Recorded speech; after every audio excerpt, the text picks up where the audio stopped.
जिस हिसाब से एनडीए की पार्टीज को सीट्स मिली हैं, उससे बीजेपी और जेडीयू के बीच बड़े भाई और छोटे भाई का रिश्ता खत्म हो गया।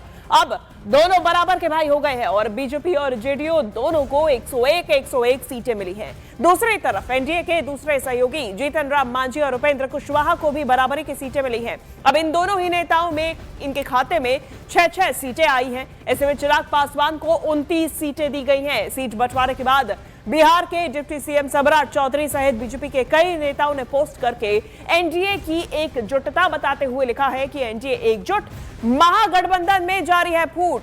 हालांकि एनडीए में सीट बंटवारे पर जीतन राम मांझी नाखुश नजर आए हैं। कोई नाराज नहीं है भाई, सबके ट्वीट आ चुके हैं, सबने ट्वीट कर दिया, चाहे उपेंद्र कुशवाहा हो, मांझी जी हो, चिराग हो, सबने ट्वीट कर दिया, उत्साह दिखाया। और निश्चिंत रहिए, ये 5 पांडवों का गठबंधन है, ये 100 कौरवों पे भारी पड़ने जा रहा है। और 2025 225 नरेंद्र मोदी जी के नेतृत्व में, नीतीश कुमार के नेतृत्व में सरकार फिर बनने जा रही है। और एनडीए मतलब ही होता है नरेंद्र नीतीश, दमदार, असरदार। बहुत ही अच्छे माहौल में आपस में सीटों का वितरण हुआ है और मुझे पूरा विश्वास है कि इस बार 200 से ज़्यादा पार कर हम एक रिकॉर्ड बनाएंगे। जिसके हिस्से में जितनी सीटें आई हैं, हम सभी सीटों को जीतेंगे और एक नए ऐतिहासिक बहुमत के साथ 14 नवंबर को पुनः सरकार बनाएंगे। इस विजय अभियान का श्री गणेश हो गया, रणभेरी बज गई है और ये शानदार आगाज है। 5 दलों की ये बैठकें लगातार हो रही थी और अब तो सीट शेयरिंग का ऐलान भी हो गया। पूरे दमखम के साथ मिलकर लड़ेंगे और एक बड़ी जीत दर्ज करेंगे। और बिहार विधानसभा चुनाव 2025 के लिए एनडीए के सीट बंटवारे के फॉर्मूले को छत्तीसगढ़ के पंडरिया से बीजेपी विधायक भावना बोहरा ने अच्छा बता दिया है। उन्होंने बिहार में एनडीए की मजबूत बहुमत वाली सरकार बनने का दावा कर दिया है। बहुत अच्छे तरीके से सारी सीटों का बंटवारा हुआ है और विश्वास है हमें कि एनडीए की सरकार फिर से बिहार में बहुत अच्छे तरीके से बहुमत के साथ सरकार बनने वाली है। और नीतीश कुमार जी और आदरणीय मोदी जी के नेतृत्व में वापस से जो विकास की हम बात करते हैं, बिहार में जो विकास की, महिलाओं के जो विकास की, युवाओं के जो विकास के, निश्चित ही, और जो रोड, रास्ते, एयरपोर्ट्स, ये सब बिहार में जो है वो मोदी जी के नेतृत्व में। और आने वाले समय में एनडीए की सरकार के गठन के बाद ये और दूनी रफ्तार से आगे बढ़ेगा, डबल इंजन के साथ। तो बिहार में डिप्टी सीएम सम्राट चौधरी ने एनडीए में सीटों के बंटवारे के बाद महागठबंधन पर तंज कसा है। सम्राट चौधरी ने सोशल मीडिया पर पोस्ट किया और लिखा कि एनडीए एकजुट, महागठबंधन में जारी है फूट। एनडीए महागठबंधन से आगे है और सभी एनडीए के जितने गठबंधन के दल हैं, इनकी सीटों का वितरण पूरा हो चुका है। BJP 101, JDU 101, LJP-are 29, RLM 6, HAM 6, इन सभी सीटों का ऐलान जल्द ही किया जाएगा। इस पे साझा गठबंधन में ये चुनाव लड़ेंगे। इधर एनडीए के सभी दल चुनाव के लिए एकजुटता के साथ मैदान में हैं। वहीं दूसरी तरफ महागठबंधन के दल एक दूसरे पर लठ भाज रहे हैं। विपक्ष का गठबंधन अब लठबंधन का रूप ले चुका है। अब तो लोग ये भी पूछने लगे हैं कि नॉमिनेशन की तारीख आगे आने तक इनके बीच में बातचीत भी शुरू हो पाएगी कि नहीं। और बिहार विधानसभा चुनाव को लेकर एनडीए ने सीटों का बंटवारा कर दिया है। हालांकि सीट बंटवारे के ऐलान के बाद सहयोगी दलों की नाराजगी भी अब सामने आने लगी है। हिंदुस्तानी अवाम मोर्चा के प्रमुख और केंद्रीय मंत्री जीतन राम मांझी सीट शेयरिंग से संतुष्ट नहीं दिखाई दे रहे हैं। उन्होंने पार्टी को मिली सीटों पर असंतोष जाहिर किया है और यहां तक कह दिया है कि हो सकता है इसका खामियाजा एनडीए को खुद भुगतना पड़े। मांझी को बिहार चुनाव में 6 सीटें मिली हैं।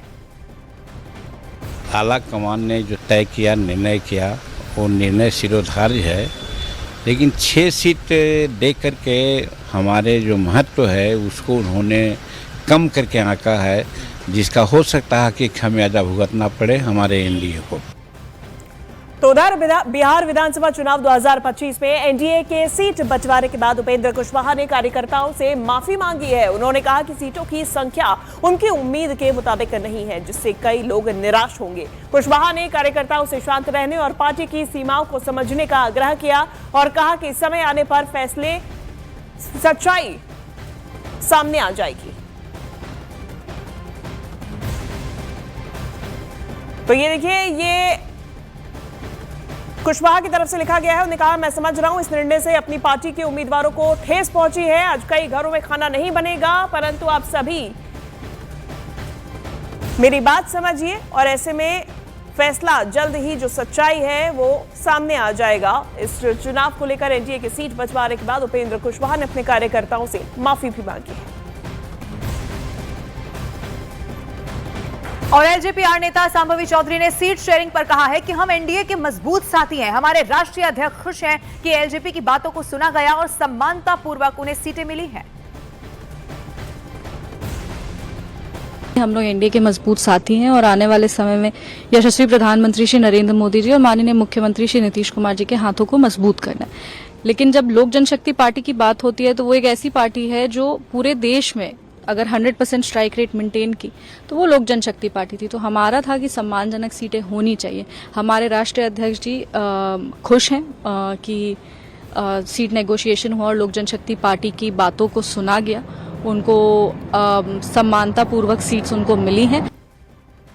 तो देखिए उधर एनडीए के सीट बंटवारे के बड़े मायने निकाले जा रहे हैं। आइए चलिए एक नजर डालते हैं कि क्या मायने हैं इसके। देखिए सीट बंटवारे में एक बात साफ है कि बिहार विधानसभा चुनाव में जब एनडीए चुनावी मैदान में उतरेगी तो कोई भी बड़ा भाई या फिर छोटा भाई नहीं होगा। बीजेपी और जदयू बराबर के भाई होंगे, यानी कि जुड़वा भाई नजर आएंगे, क्योंकि 101 सीट दोनों ही दल इस पे चुनाव लड़ेंगे। अब ऐसे में सीट शेयरिंग का जो फॉर्मूला है, उसकी दूसरी अहम बात यह है कि जेडीयू के अलावा सिर्फ चिराग पासवान की पार्टी यानी कि लोक जनशक्ति को तरजीह दी गई है। 29 सीटें दी गई हैं। एनडीए में बीजेपी और जेडीयू को छोड़कर लोक जनशक्ति पार्टी को हम और आरएलएम के मुकाबले करीब 5 गुना ज्यादा सीटें मिली है। लोक जनशक्ति पार्टी को जो सीटें मिली है वो पूरे बिहार रीजन में फैली हुई है। देखिए बिहार के लिए जेडीयू का नारा 25 से 30 फिर से नीतीश, ये नारा था। इसकी तोड़ के लिए बराबर की संख्या है, जिससे एनडीए प्रचार का खाका बिहार में पेश किया जाएगा कि मोदी नीतीश की जोड़ी क्यों है बिहार में जरूरी। और बिहार विधानसभा चुनाव को लेकर दिल्ली में बीजेपी की केंद्रीय चुनाव समिति की बैठक में उम्मीदवारों के नाम पर चर्चा हुई है। ये खबर मिल रही है। प्रधानमंत्री नरेंद्र मोदी की अध्यक्षता में उम्मीदवारों के नाम पर मुहर लग गई है। इस बैठक में पीएम मोदी के अलावा अमित शाह, राजनाथ सिंह, जेपी नड्डा और बिहार के डिप्टी सीएम सम्राट चौधरी भी मौजूद रहे। आज भारतीय जनता पार्टी अपनी पहली सूची जारी कर सकती है, यही उम्मीद की जा रही है। अब देखिए कहां से किसको मौका मिलेगा, क्योंकि एक लंबी मंत्रणा हुई है और हाई लेवल मीटिंग इसे कहेंगे। प्रधानमंत्री नरेंद्र मोदी खुद इस मीटिंग में मौजूद रहे और आज माना जा रहा है पहली सूची आ सकती है बीजेपी की।